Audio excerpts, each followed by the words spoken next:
আব্বা পিছন থেকে ঘরে ঢুকেছেন। আমি ওটা প্রথমে খেয়াল বুঝতে পারিনি। দেখি আমাকে বললেন যে কি করছো, তো আমি তখন চমকে উঠলাম। একদিন সন্ধ্যার সময় ঘটনাটি 1980 সালের শেষে। আমি সন্ধ্যার সময় প্রাইভেট টিউটরের কাছ থেকে পড়ে বাসায় ফিরেছি। তখন খুব সম্ভব হবে সন্ধ্যা 7টা, 7:30। আব্বা কিছুক্ষণ আগেই অফিস থেকে ফিরেছেন। তো আমাদের বাসায় একটা ঘর ছিল, যেই ঘরটাকে আমরা বলতাম টিভি রুম। একটাই তো যেহেতু টিভি ছিল, ওখানে টিভিটা থাকতো। তো আমরা সবাই মিলে যখন ফ্যামিলি ওখানে বসে আর কি খাওয়া দাওয়া বা টিভি দেখাটা ওই রুমের একটা কর্নারে একটা শেলফ ছিল। যেই শেলফটাতে সাধারণত আব্বা যখন ফিরে আসতেন অফিস থেকে, ওনার সাথে যদি কোনো ফাইল থাকতেন, যেই ফাইলটা উনি বাসায় দেখতেন, অফিসে দেখেন বাসায় দেখবেন, এই ধরনের ফাইলগুলো ওই শেলফটার উপরে এক জায়গায় থাকতো। তো আমি প্রাইভেট টিউটরের কাছ থেকে যখন পড়ে এসে স্বাভাবিক, তখন তো একটু টিভি দেখবো, মাত্র তো পড়ালেখা করে এসেছি, একটু তো টেলিভিশন দেখবো।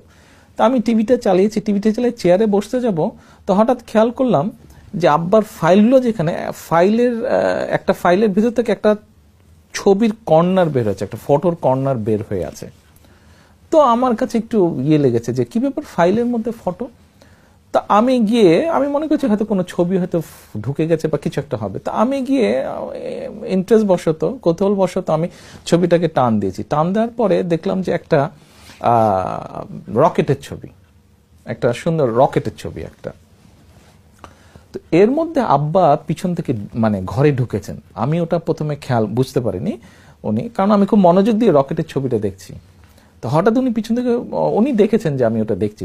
দেখি আমাকে বললেন যে কি করছো, তো আমি তখন চমকে উঠলাম একটু।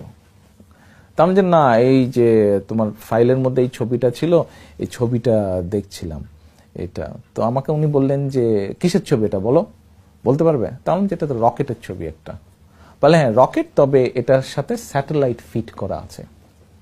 তাহলে স্যাটেলাইট ফিট করা আছে কেন? স্যাটেলাইট ফিট করা কেন?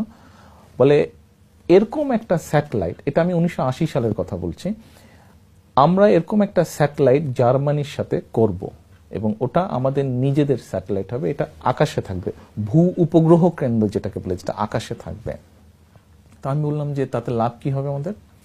উনি তখন বললেন যে প্রথম লাভ হবে যে কখন আমাদের ঝড় হচ্ছে, বৃষ্টি হচ্ছে, এই ধরনের ঘটনা, বন্যা হচ্ছে, কি হচ্ছে, এগুলো আমরা আগাম জানতে পারবো। জানলে আমরা আমাদের কৃষকদেরকে ইনফর্ম করতে পারবো আগেই যে এখন ঝড় হবে, বা এই বছর কিছুদিনের মধ্যে ঝড় হবে, বা বন্যা হবে, বা তুমুল বৃষ্টি হবে, বা কম বৃষ্টি হবে, যেটি হবে।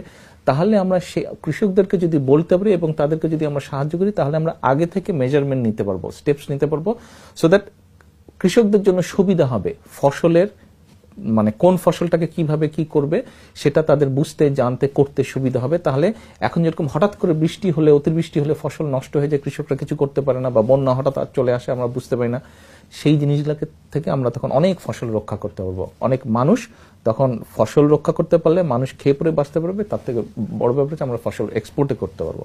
এবং শুধু তাই নয়, স্যাটেলাইটটা আমরা এখন যেরকম অন্য দেশে স্যাটেলাইট ব্যবহার করতে হয় বিদেশে ফোন করার জন্য, তখন আমাদের নিজেদের স্যাটেলাইট থাকবে। ফলে আমাদের স্যাটেলাইট অন্যদেরকে আমরা ভাড়াও দিতে পারবো।